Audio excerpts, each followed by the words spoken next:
the people who were planning to be here. We had something like 38 folks who signed up for today. So I want to welcome you all and thank you for joining us this morning.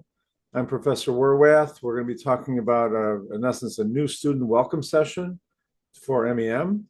Obviously, all of you have been admitted, all of you have been deposited, all of you are planning, at least to my knowledge, all of you are planning to come in the fall, starting in September. So what we're going to try to do here today is give you enough of the information for you to plan out your summer and plan out what you need to be doing between now and the start of classes in the fall. So we're going to give you a little bit of an orientation, or if you want to call it a pre-orientation, as well as, again, welcome you to the MEM program at Northwestern University. So the agenda today, we're going to meet the staff. I know you've probably met them before, but it's important to emphasize just what an essential role these people are going to play in your lives for the next 9 to 15 months, depending on how long you stay with us. Academics and course planning. We are planning on having a one-on-one advising session between you and me sometime in the summer. We'll give you a link to schedule that soon, so you'll be able to schedule your time, your advising session with me, probably either late in the month of June or sometime in the month of July or early August. By mid-August, all of these advising sessions will be done, right?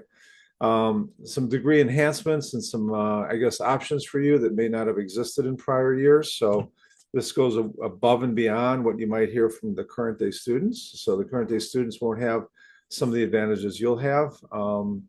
Some pre-orientation activities, some information about what's happening outside the classroom, how to stay connected. And we will have a guest speaker, Professor Amjad, who teaches our 407 class, which is decision tools.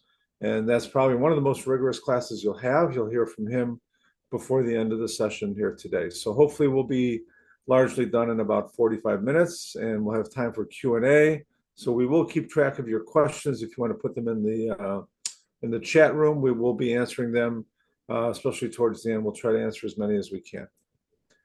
So again, our staff, Renaissance is our main go-to person. She's the associate director. She's the person who keeps this program running on a day-to-day basis. She manages this program, MEM, as well as a program called MBAI. So that's a Kellogg program combined with the McCormick School of Engineering to provide a single joint degree that combines artificial intelligence with a traditional MBA. So she's very familiar with artificial intelligence type courses. She's very familiar with Kellogg, and she understands the inner workings of Kellogg. So you'll have some of those advantages. When you do want to take a class at Kellogg, she'll be able to plug you into those. Just beware, there aren't that many classes that they open up for outsiders, and we'll only probably know about them at very close to the last minute. So probably within a 2-week window of when classes actually start. So when we sit for advising, I know you're going to ask about Kellogg classes. I won't know anything about them until probably after Labor Day, which for us is the 5th of September. Jamel, you've been working with all along. She leads the admissions process. She'll be fading into the woodwork as far as you're concerned and handing over the reins to Renaissance very quickly. Her job was to get you here today. So you are here today. So we want to thank you, Jamel, for all your hard work. But she provided you guidance on applications, information sessions, required documentation, all that admission process, which for all of you is behind you. Supporting Renaissance is Karen and Daxon. These are two program assistants who run the day-to-day within the day-to-day. So things like, all the support and logistics for events, all of the course registrations, all of the other planning and execution, including even website updates, et cetera. So there's an awful lot that goes on behind the scenes. If you receive an email or any notification from Renaissance, Karen, or Daxon, please read it, and please read it carefully. In some cases, I know Renaissance in particular writes very detailed emails. Don't skip, don't scan them, right? Don't skip steps. Follow it step by step, because frankly, if you don't, it's to your own detriment, and it's also to the program's detriment too, because we only wind up following up with you later, and then you'll be bombarded with additional emails, and you might even miss deadlines. And this is what I don't want you to do, right? If you miss a deadline, there's very little we can do about it. Deadlines for applications for things like new venture courses or some of the extracurricular courses, it's almost impossible to squeeze you in at the last minute or after the fact. So please, pay attention to postings from all three, as well as postings from myself. In many cases, these time-bound situations require your response quickly. So in support of that, please get in the habit of reading your emails daily. Have an email attached to your Northwestern account that you keep track of very, very closely. And be prepared to respond quickly in some cases, because that's going to be the key to your success. My background, I think 30 years of experience in engineering, new product development, mostly in program office building. That was my specialty. To this day, I consult in program offices. I teach and train in program offices, and I help companies develop their talent around program management. My main responsibility with you and with Northwestern is to accept the best students, keep the curriculum current, network the students to each other, and to seasoned professionals. So I will do everything I can to connect you to the business and industrial community around Chicago and around the United States. There's going to be lots of events. There's going to be lots of connections. Not all of them are appropriate for you. That's fine. You can say no to certain things. You can ignore others, but please be aware of them. And please know that I have to work on behalf of all the students who have a variety of backgrounds, skills, and interests. So I can't focus on just one industry or just one type of background. My job is to stretch you beyond your comfort zone, put you into situations that are unknown to you, that might even bring you fear or anxiety, because frankly, once you overcome that, potentially anything is possible for you and for your career. So effectively, I'm developing you as a leader, but I'm also trying to pave a path for you that leads to success in industry, in corporate America, right, in a way that perhaps can't be done outside of the MEM program. So you know all about Northwestern. You know that we have a great reputation. We combine engineering, technology, and business within the IE department. So we have a bias. It's called industrial engineering and operations research. This is the mathematical foundation of everything we do, which is why 407 is such a key course for you coming up. And it's going to be basically a course in optimization and decision tools, right? We bring in a lot of practitioners who, like myself, are trying to connect you to industry, connect you to the real world, connect you to real world projects and people, so that you have the people connections, you have names, faces, email addresses that you can contact when the time comes, when you're looking for a job, when you're looking for a project, et cetera, et cetera. So the network is large and robust at Northwestern. I'd like to think most Northwestern alum respond to requests from students when it's your turn, a year, 2 years, 3 years from now, and you're an alum and you're getting approached by a student. I hope you return the favor. I'll go further than that. I expect you to return the favor, because frankly, we are here to look out for each other. We are not here, and I'll emphasize this even at orientation, we're not here to compete with each other. We're not here to compete with each other. Why is that? Because we're a collaborative program, we're a collaborative group. Engineers rarely need to compete with each other. Frankly, you have complementary skills and backgrounds. You can look out for each other, and frankly, take all the efforts I'm doing to help you find jobs, to help connect you with companies and opportunities and internships. Multiply that times every student in the program, upwards of 50 fellow students. Multiply that out and say, this is what we have the potential of building, a collaborative network of students looking out for each other. Okay. These are tough times. I'm not here to tell you these are not tough times. These are tough times, right? I know you're wondering, how well is the current cohort doing? My understanding is, as we sit here now, something like 16 or so of our students have firm commitments in terms of jobs or internships for the summer or beyond, even permanent jobs, 16. But that's 16 out of about 50. So that's, roughly a third, when we should be at least double that, closer to 2/3. So the summer's not here yet, right? The quarter has not ended. We still have about 3 weeks. And yes, there's frantic activity happening. But to be honest with you, we've had better years. So hopefully next year will be better. This will be your year. 26 is your year. So I can't tell you what that will be like, but I'm hoping it'll be better than this one, right? So you know about me. Let's move on. You know about Northwestern. Let's talk about academics and course planning, right? So we have a definition of full-time in this program. It's 3 or 4 courses per quarter, right? So if you're on the 3 course cadence, you'll finish in 4 quarters. You'll be done in December. If you're on the 4 course cadence and you're taking a full load, right, which is frankly going to be difficult but not impossible. People have done it before many times. I don't expect you to be working or to be going for internships while you're doing a 4 course load, but you can do that and you can be finished in June of 26. You can be done in 9 months, be out of here, onto a full-time job or go back home or whatever it is you want to do, right? Internships are available. They're not required. We don't necessarily put them in your lap, but we do inform you of opportunities. I've probably posted over 100 internships and internship opportunities in the last 3 months for our students, and most of them apply, and some of them get interviewed, and many do not. So it's competitive as early as fall.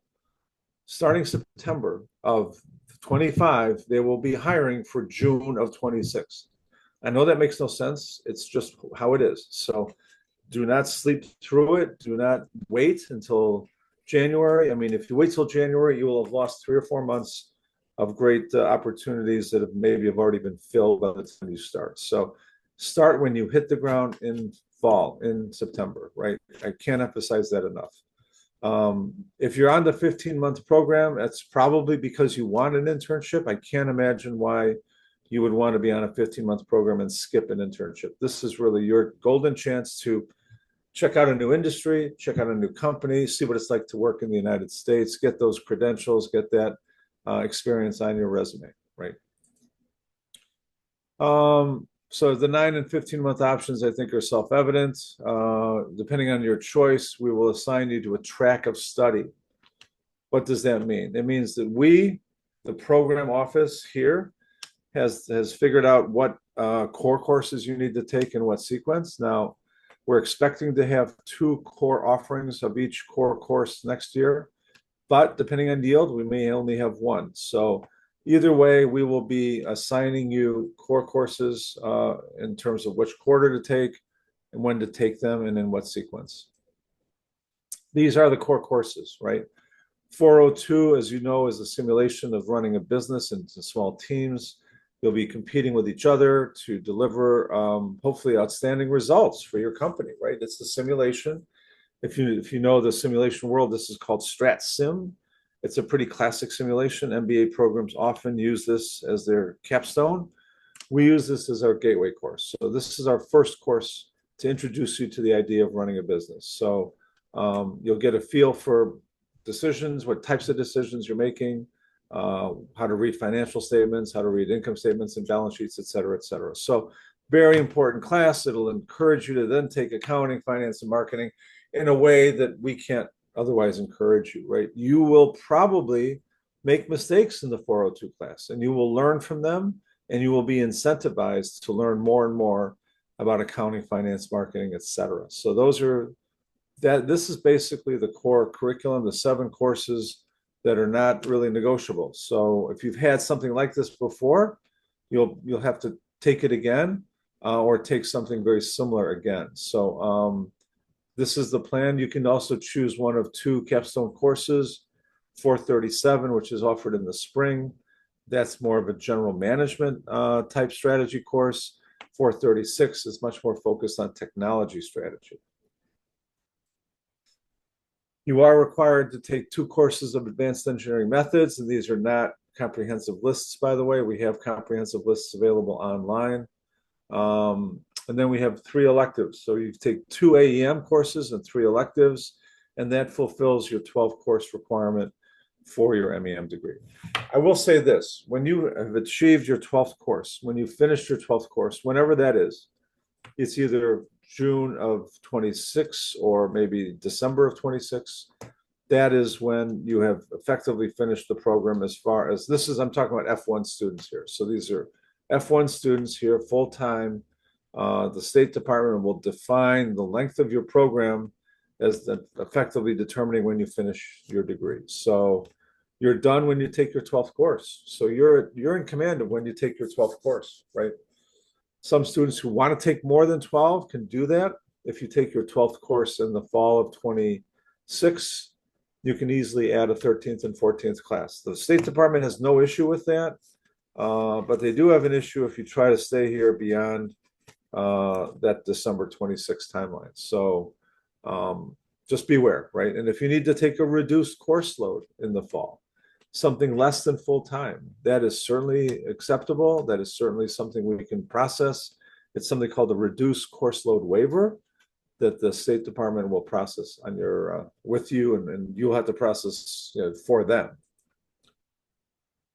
So you'll receive a core course track form somewhere over the summer, and it'll tell you when you're taking your core classes and in what sequence and in which professors, et cetera. So you choose your electives, you choose your AEM courses. You and I will discuss that over the summer, over a 30-minute advising session that we will schedule one-on-one via Zoom. So we'll be able to sit down and discuss your goals, your objectives, your dreams, your interests, and see how MEM can support all of those things, especially in the context of your career and where you want to take your career. Here's some sample course tracks, right? So you can see fall, winter, spring on a 9-month versus, say, a 15-month layout. Obviously, the 15-month layout is a lot easier to execute, right? It's a lot less strain, gives you a lot more freedom, gives you a lot more opportunity on campus, gives you more time on campus, right? Which will give you access to all the great resources, the researchers, the hiring companies, the various courses, the various, you know, opportunities to earn money, the opportunities to just explore and learn about Evanston and Chicago and Northwestern.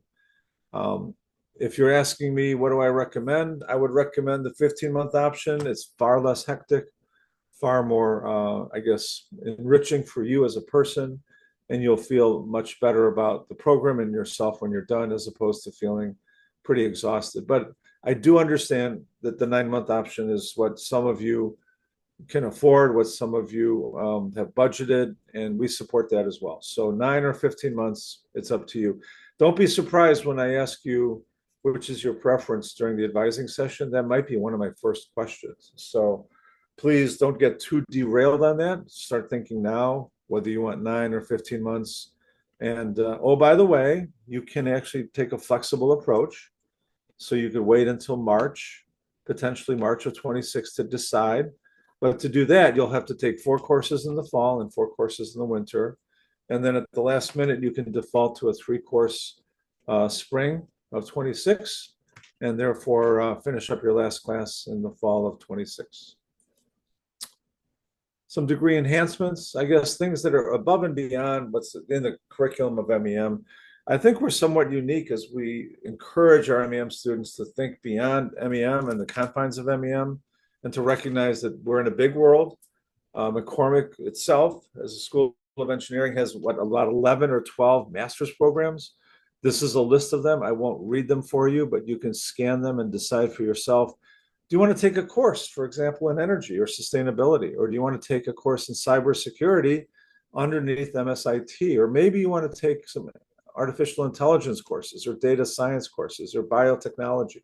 They're all available to you, right?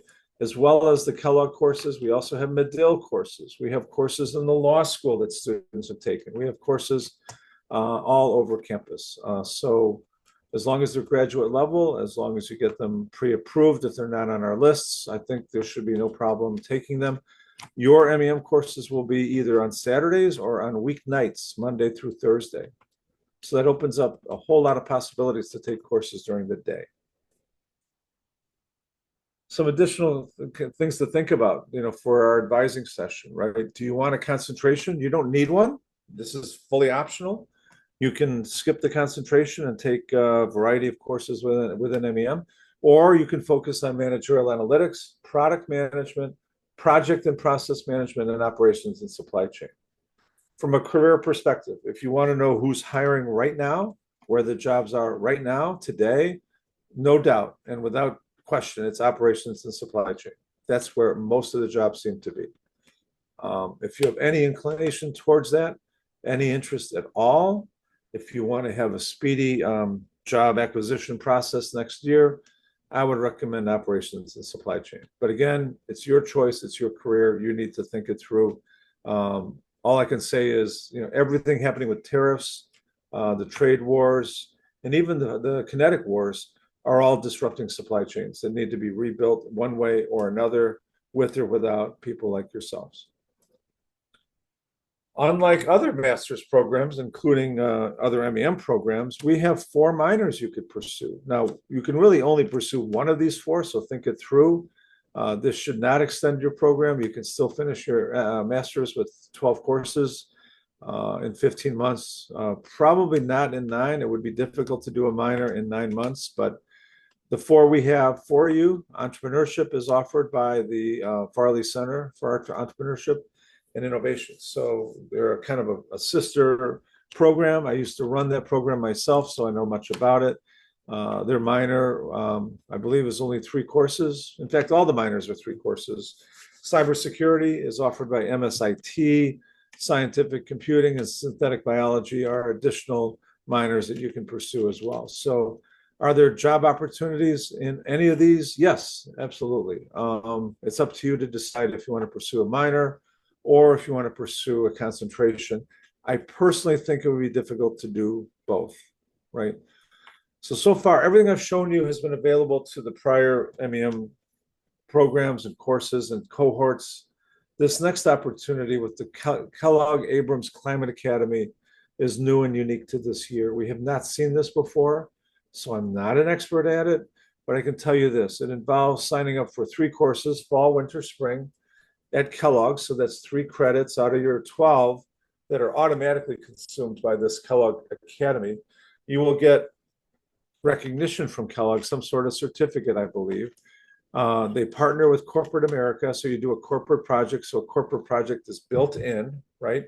This is all about the climate and climate change, not so much about sustainability. So if you're interested in things like decontaminating the environment or population collapse or any of those other topics, this is not for you. What this is all about is greenhouse gas and reducing greenhouse gas in any way, shape, or fashion, right? So you'll learn about the social impacts, the social policies, the public policies, the various projects that they have worked out or will be working out with City of Chicago and Argonne Labs, companies around the area. So you'll be working in teams. Most of your work will be in these projects as opposed to being in a classroom, but it is a Kellogg experience that I think is new, could be very exciting, could be very interesting for those of you who are so inclined. Beware, an information session was held 2 days ago. If you missed it, I don't think it's too late, but you have very little time to apply. So use this link to apply for being admitted, because I think they're going to make their decisions in July, so very soon. Things to keep in mind, right? Minors, Abrams, concentrations, degree enhancements, core courses cannot be used to apply to those optional activities. Okay, so your core can only be applied to your MEM degree, right? You can only earn one of these enhancements. You can either do a concentration or a minor or the Abrams Climate Academy. I think trying to achieve more than one would require you to take more than 12 courses, which in many cases is prohibitive either financially or through the State Department. So pick one and go for it and make it work for you. Some pre-orientation activities. And I promise you, in a short order, within a few slides, I'll be sharing with you some dates, some key dates that you're going to need to keep in mind and put on your calendar. So for those of you who are kind of project managers like myself, you'll have a setback schedule that will tell you, what the expectations are, what the timeline looks like, et cetera. All right, we have a resource center. It's on Canvas. Canvas is our CMS, our course management software. It's a site designed for school activities. You'll have a Canvas site for every course you take. We've developed a Canvas site for MEM students as a whole, as a group, and this will be a persistent site, a site that will live beyond a quarter. and probably live beyond your career. So every year we add students and subtract students from that resource center, that Canvas site. But it'll be including information on onboarding, orientation, registration, policies, employment, career resources, events. Everything you need will be there. Now, you can set parameters on that site to keep you informed through email on a daily or weekly or hourly basis. So depending on how much email you can tolerate, Canvas will provide you just what you can tolerate based on the settings that you set up. So keep monitoring this. Like I said before, make sure you don't lose anything, because frankly, we can't help you if you miss a date or if you miss a deadline. These are things that are really up to you. This is lots of opportunities, but at the same time, it's brutal in that if you miss it, you miss it, just like the real world, right? You will be joining that Canvas site by June 2nd. So on June 2nd or before, you will have access to it through your NetID and password, through your normal logon credentials for Northwestern MEM. There will be a prep module, right? Lots of assignments, an area of interest survey, an advising session sign-up link will be provided. So these assignments are not necessarily like classroom assignments. These are more like assignments that are administrative, that will help out the staff in terms of getting you registered or getting you matriculated, et cetera, et cetera. So these are processes you need to follow anyways. We have helped you by consolidating this into one single site, one single go-to place. So even if you miss an email, just log onto the site once or twice a week, maybe 3 times a week, just to make sure that there's nothing you missed and to keep track of all the activities going on at Northwestern. So student completes the area of interest survey and sign up for advising by June 13th. Students receive tentative core course track for the program by June 20th. Your advising session will be either late June or mid to late July or early August with me. I will have a 30-minute slot on my calendar with you and a Zoom link all set to go. So please don't miss that, because that's going to be difficult to reschedule, right? And by the last week of August, you'll have a finalized core course track form in your hands, so you'll know exactly what core courses you're taking and what sequence. I promised you a timeline, so you might want to take a picture of this slide, or at least write down some of the key dates. Some of these I've already gone through. I mentioned before, you're taking probability and statistics with Professor Bruce Enkenman. What does that mean? That means June 23rd is your first class day. It's going to be online. You'll have a Canvas site set up for this. You might even have some assignments, so check that ahead of time, right? Keep up with that class, keep up with the assignments, don't miss any sessions. And if you have problems, let Professor Enkerman know. Perhaps create a study group where you can help each other through some of the mathematics. I think this should be relatively straightforward for you, so I'm not too worried. Again, academic advising, we've talked about. If you need to defer for whatever reason, some of you are here today, but you may not be able to start in the fall of 25. That's fine. You can start in the fall of 26 with your admission letter, but you have to let us know by August 1st. August 1st is the deadline for declaring a deferral. OISS, which is a department, a service for international students on campus. They are here to help international students in any way, shape, or fashion, especially navigating your F1 visa, right? And all the requirements. Their job is to not make it difficult for you, but actually to keep you clean and clear with the State Department, not just for your time as a student, but hereafter. Meaning, we don't want to do anything that would jeopardize your H-1B or your F1 visa status. Okay, they're here to help you, so don't give them a hard time. And if you make an appointment with them, stick to it, right? That goes for any appointments you make on campus, right? You create a reputation for yourself if you make appointments and skip them. So, make appointments and make it there, be there on time, and get your questions answered, right? There's a graduate student resource fair on the 11th of September. There's 2 dates for orientation. We need you there for both of them. One is a half day and one is more of a full day. So Thursday and Friday, September 11th and 12th. So Thereafter, classes start on Monday, the 15th of September. These are the key dates for the summer. What else you need to do besides this? Obviously, you have housing you need to keep track of. We'll talk about housing in a few moments. Make sure you have your housing reservations in place, travel reservations in place, your visa appointments for interviews, etc., and then your financing. So if anyone's having a real hard time with visa appointments, please put something in the chat. I'd like to know which offices are delayed, which offices are not supporting you, etc. So um, let's move on. New student orientation, 2 days, right? Well, it's more like a day and a half. September 11th and 12th. Headshot photos, so come dressed, ready for your headshots. These photographs will be used in all sorts of different ways on campus. And you can even use these in your LinkedIn profile, right? You'll hear from the assistant dean, you'll hear from me, you'll hear from staff, you'll hear about program policies, you'll hear about university policies, right? You'll meet the members of the SAB. You'll also attend a student reception where we hope to have alumni present and ready to talk to you and advise you as to how MEM affected their careers and maybe job opportunities in their field. Outside the classroom, right? So we want you to get the most out of your experience here. I've done some nice videos on this. If you haven't looked at our YouTube video channel, please do. I have one specifically on how to maximize your opportunity here during your time on campus. Update your LinkedIn profile. This is key. Get this done before you get here, ideally in the next month.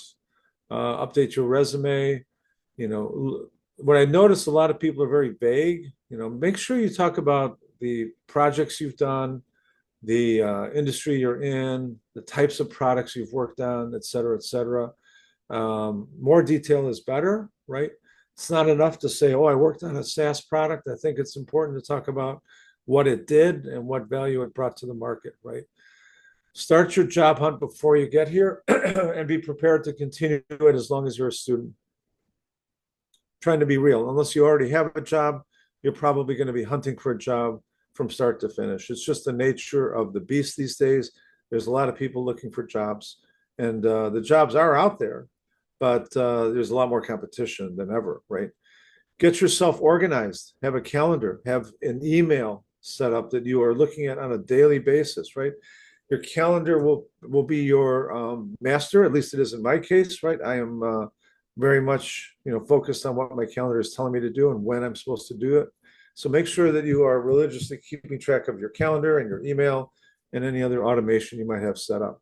It's also your chance to use some AI to help you with your job hunt, to help you with your management of tasks, to help you on a day-to-day basis. So use AI.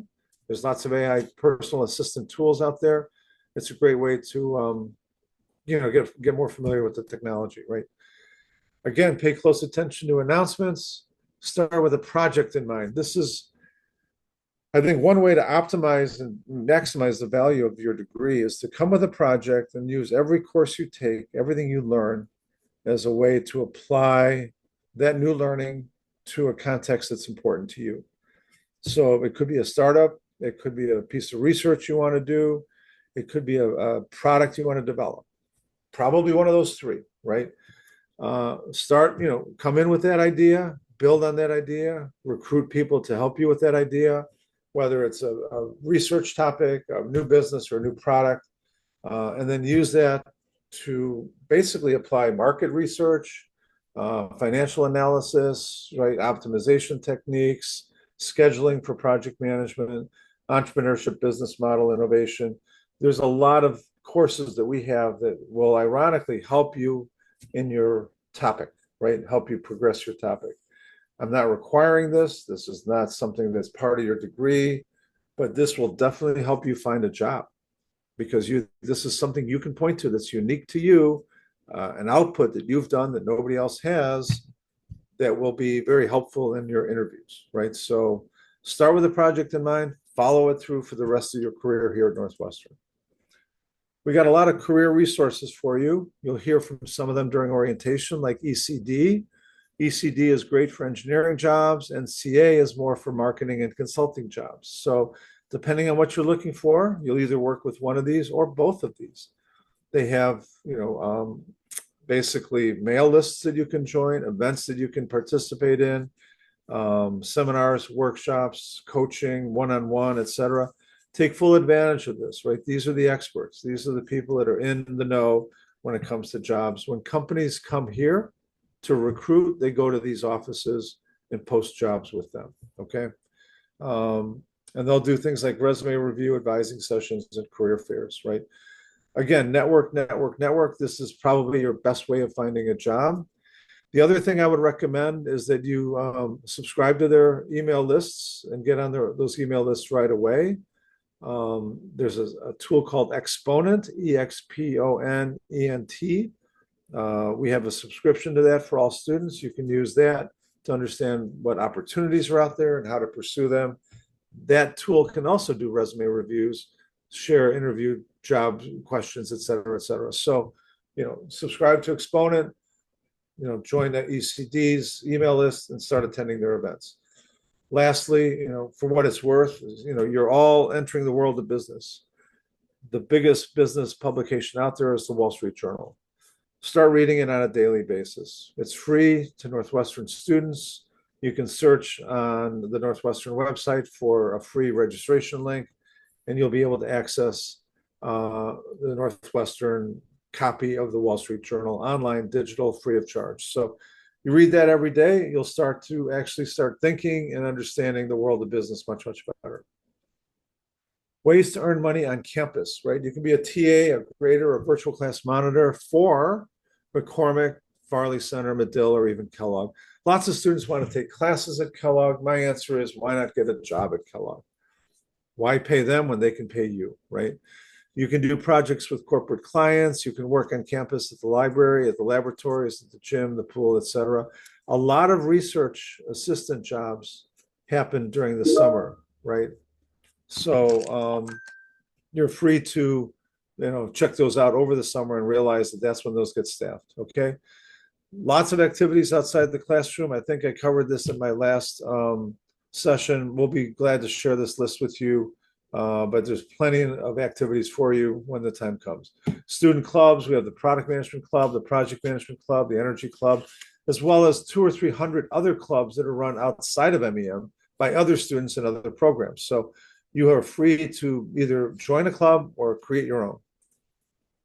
We have events like workshops, factory tours, company tours, throughout Chicago, 1871, Chicago Tube and Iron. In the fall, we will definitely be doing Chicago Tube and Iron. So look forward to that.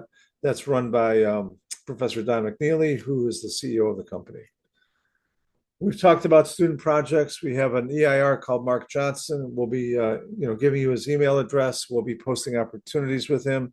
So don't be surprised if you're working on a project, you'll probably be running into Mark Johnson, who helps coordinate all those projects for us, right? In terms of housing, university housing is the most convenient, probably the most expensive as well. It's also something that will be just, you just walk in and you've got everything you need right there versus rental apartments. Ridge and Davis is a popular place to rent. You can talk to current day students to find out where the best places to go.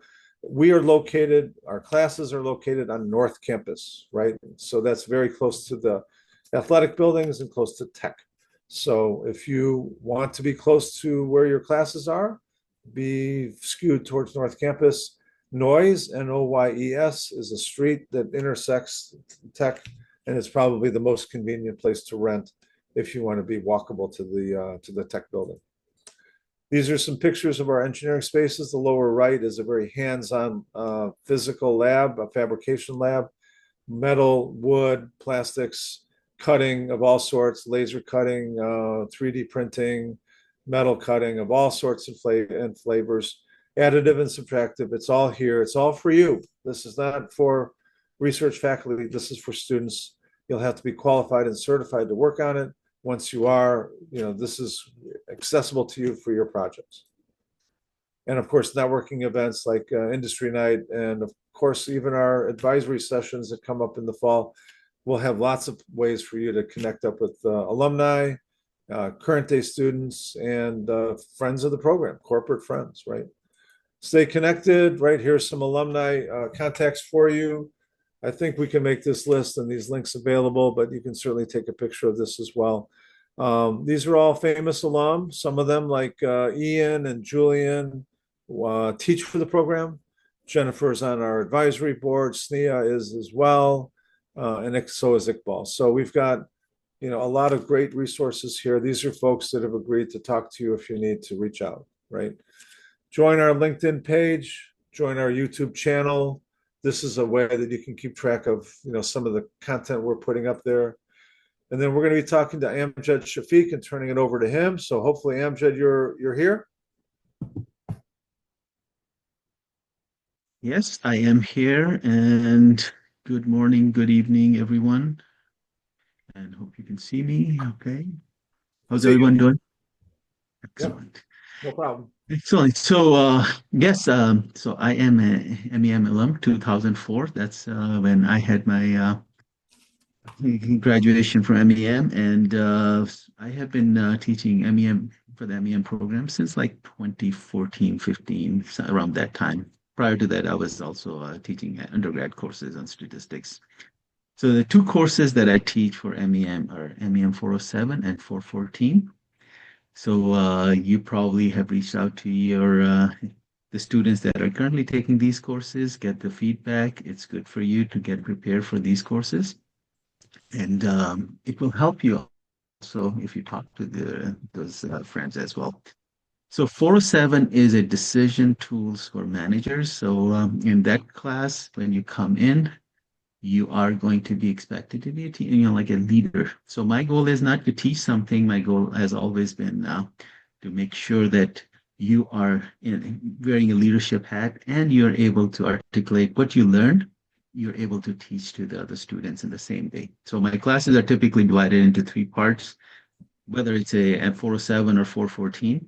It's like I give the lecture for hour and a half, 2 hours, then it's a breakout session, and then the teams they'll come back and do the teach backs. So my philosophy in teaching is that if I touch something about 3 times or more, it's gonna gel. So whatever you're gonna learn in 407, it's definitely applicable for 414, and it's also very applicable for many other courses for the program. So just to give you a flavor of how the course looks like, let me just bring in, can I share my Let screen? me stop sharing first. Hold on. There you go. Okay, so let me just share my screen here so at least you can see. This is, uh,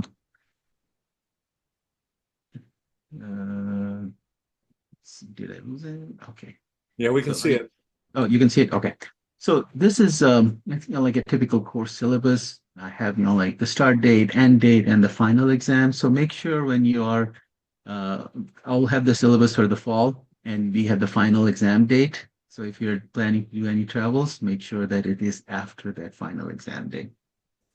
So this is the course syllabus for MEM 407, which is Decision Tools for Managers, where we talk about the model business situations, regression analysis, forecasting techniques, various forecasting techniques, because that's really important, especially if you are going to be in any role, whether it's a operations or supply chain or even any managerial role. You have to do that.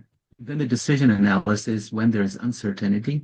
So we'll talk about the decision trees and other methodologies and optimization methods. We spent about 3 weeks on different level of optimization, from very simple optimization to using linear programming to integer programming, and then advanced linking constraint integer programming. And then we get into the simulation part.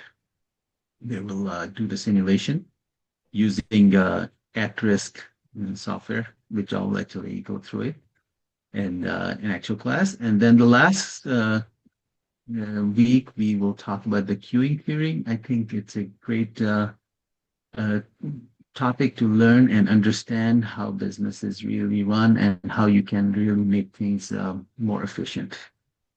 So courses are pretty much, like here, like part one, you take 3 sessions, you take the exam. Part two, we will cover several other chapters. You take exam two, part three, exam three, and you are done. I'll go through the rest of the syllabus later, but if you, this is on the last page of the all my syllabi, you will see this as a roadmap. So I kind of adhere to it almost verbatim. Once in a while, I change the cases or introduce some new cases, but every week, what we are going to cover, when the homework is due, and so on and so forth. So this is, and the topics that we are going to cover for each course, each week, and you will have a teach back prior to that week. So that will tell you which team is going to work on which problem assignments, and it's all randomized every week. So this is an example. So for this class, these were the students. Team A, they'll be focusing on this thing, and these are the team E, F, G. Well, typically, like a 4-member teams, and then they go through all these activities. So that's pretty much in a nutshell for this decision tools for managers. And when you come to on campus, you won't be hearing decision tools for manager. Everybody will be talking about DT. So that is the keyword. So just remember, like when they say DT, it's decision tools, and it takes a little bit of brain energy. So it's I would not sugarcoat it and say, you're just going to come in and it's done. You will be spending time. And some weeks you'll be spending a little more time than usual. But I can, based on what I have, again, from the previous students, this is a good learning for you guys. So that is on the supply decision tools. And any questions before I jump over to supply chain? I would point out that for those who might be a little bit intimidated by this, that the probability course in the summer is there to prepare you for this course. Between that course in the summer and this course, whenever you take 407, they're probably the most mathematically rigorous courses we have in the program. Absolutely. And we are going to expect you to know some very basic statistics and probabilities as you come into this course. So let's switch over to for 414, which is supply chain management. Pretty much the same flavor. So everything you'll see the same flavor. It's again 3 session, like lecture, breakout room, and then teach backs. But here we will talk about a lot more about the basics of supply chain. We'll start from the basics. We'll talk about the metrics on making sure, like your business is running well. A lot about forecasting, aggregate planning, economies of scale with the cycle inventory, safety inventory, transportation, and sourcing decisions. So we'll cover a lot of these different activities. And the other thing is, in this course, you will have a simulation. You'll have a group project, which you decide your own team. For the teach backs, I decide the teams. But for the group projects, you will decide the teams.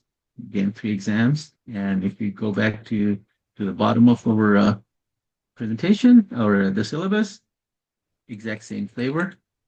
You have future modules that we cover every week, and it is expected that you're going to do these things.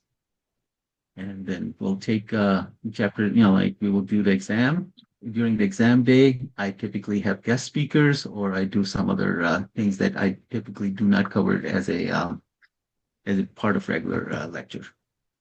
And then you have the group presentation, final presentation. So it is going to be a pretty busy course, but it is going to be a lot of learning and that activities. And when we get to the middle part of this one, whatever you have learned in 407, you are going to use that optimization techniques for this, actually for anything that is after week 4. So it's good to have 407 as a prerequisite, but if you have some understanding of linear programming, that's totally fine. But we have a prerequisite, 407 as a prerequisite. And same flavor every week. You are going to have different teach backs. No matter which week you go to, you will have that, like the teach back sessions. who's going to do what are all the activities and things like that. Questions? So a lot of folks ask, where's our communications course in the program? And the truth is every course, every class we have has some element of communication. So your teachbacks are really a way to say, hey, you're going to be in a position of authority soon in your career. And part of being authoritative is having a teachable point of view. So we're literally going to have you, in many cases, up there teaching the class some aspect of the curriculum. So I do that in my negotiations class. I think a lot of our faculty do it as well, so it's not atypical. 407 is a core class, 414 is an elective, and it's part of the supply chain concentration. So if this appeals to you in any way, consider the supply chain concentration and consider the course as well. I don't see any questions, Renaissance. Is the chat room turned on? The chat is turned on. We did have one question. Someone asked if there was an ability to do a dual degree with MBAI and MEM. That is not a possibility. MBAI is its own separate program. We're not able to do a dual degree with them, and you'll have to apply through the Kellogg application portal. I'll go one step further. There is a dual degree that's already established between MEM, between McCormick and Kellogg. And that degree is called the Triple M degree. So if that's your fancy, you can always apply to that, but it is of 2 full years, much higher tuition, but you do achieve 2 separate degrees, an engineering master's and a Kellogg master's. So Triple M is a very different program, very intense. I believe they even have courses over the summer. Mark, if there are no questions, I have another call to pick up. So thank you so much, everyone, and hope to see you all in fall. And typically on that student orientation, I do my best to participate. And you're going to drive up in your Harley Davidson motorcycle. Exactly. It's going to be, if it's no rain, I'm going to. So there you go. That's the highlight for me. I look forward to it every year. All right, everyone. Have a good one. Thank you. Thank you. Thanks, Amjad. All right, we're getting close to the very end here. So if there's no other questions. We have a couple more questions. So someone asked about batch size. So I'm assuming cohort size for the incoming quarter. It will probably be a little bit smaller than the previous year. So we used to have maybe 60 students coming in. We anticipate about 50 coming in the fall. Okay, we had someone ask about doing an internship during the winter quarter. Good luck. Are you a full-time international student? Because if so, that's probably not going to be allowed by the State Department. However, you should always check with OISS to see what the rules and regulations are. It's possible that they might allow it, but not likely. A paid internship before the 9 months have elapsed is not likely. We had a question about the shuttle, the Northwestern shuttle. Yep, there's several shuttles. The one that goes into the city of Chicago, which links the Chicago campus to the Evanston campus, is a very regular and very consistent shuttle. I think it runs about twice an hour. Free. All our shuttles are free. All our shuttles drop students in front of the tech building. Tech building is the largest single teaching building on campus. So it is the hub of activity for many things, including the shuttle stops. So you'll be very conveniently accessing. In the wintertime, there's a lot of shuttles that run within the city of Evanston and between the campus buildings in Evanston, especially in very cold weather, they have a special shuttle bus just for that. So the main shuttle that I refer to is Intercampus Shuttle, which is the one that goes downtown. All of this is online, by the way. Everything's online. It's all the schedules are posted. Everything's described online, including the maps. If you're going to choose a place to live, I would recommend something close to a shuttle stop. Someone had a follow-up to that asking if there was a intercampus shuttle between Loyola and Northwestern. So the shuttle that Mark was talking about, that actually does have a stop in the Loyola neighborhood. So it's not necessarily just takes you there, but one of the stops is at Loyola. Now, this is for Northwestern students, and this is a Northwestern bus that just happens to have a single stop, more or less in the middle of the Loyola campus, which is on Sheridan Road. Um, or is it Lakeshore Drive? One of those. I guess it's Sheridan Road, right? But either way, it Yeah, is it's on convenient. Broadway. If you wanted to live by Loyola, the advantage is that you might save a few dollars and you'd meet a whole different group of people. But it's about 30 minutes each way. There was a question about the earliest date that students can be on campus. I'm going to assume this is for international students. And in that case, I would ask that you just check with OISS because they can confirm the earliest date that you can be on campus in compliance with your visa. There was a question about extra optional elective. I'm not sure if someone's referring to our optional concentrations or if they're referring to electives. Um, Your did tuition covers your 12 courses, which includes, three free electives. But if it's beyond those, you can expect to pay additional tuition and possibly have a scheduling issue if you want to go beyond 12 courses.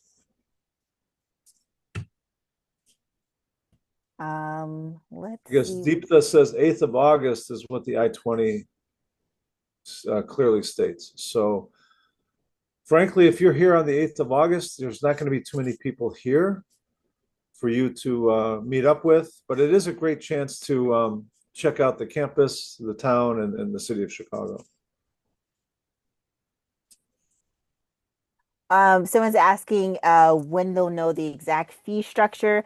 We don't yet know what the tuition number is going to look like, but we generally tell students to look at the current tuition rates, and they typically increase about 3 or 4% each year. And so when we get our finalized tuition number, we will make sure to post that on our website. And they'll be given a notice on Canvas as well, right? Mm-hmm. Yeah. Someone said if we enhance our degree with a minor, will that be on top of the 12 courses?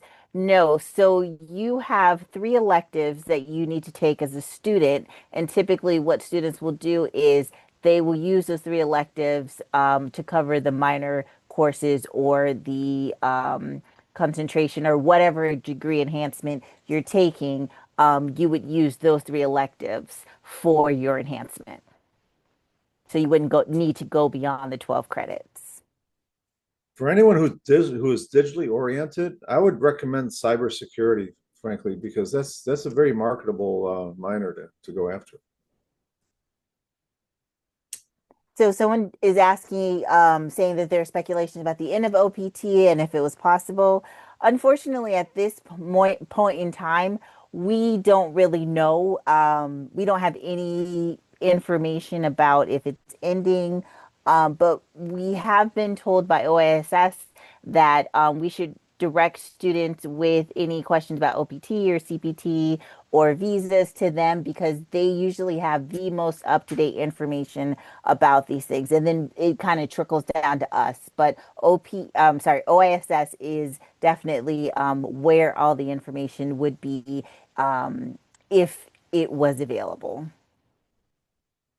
I know it's easy to look at the politics of the federal government in the United States and get very concerned, but the truth is a lot of what you see being put in place gets reversed within a few weeks.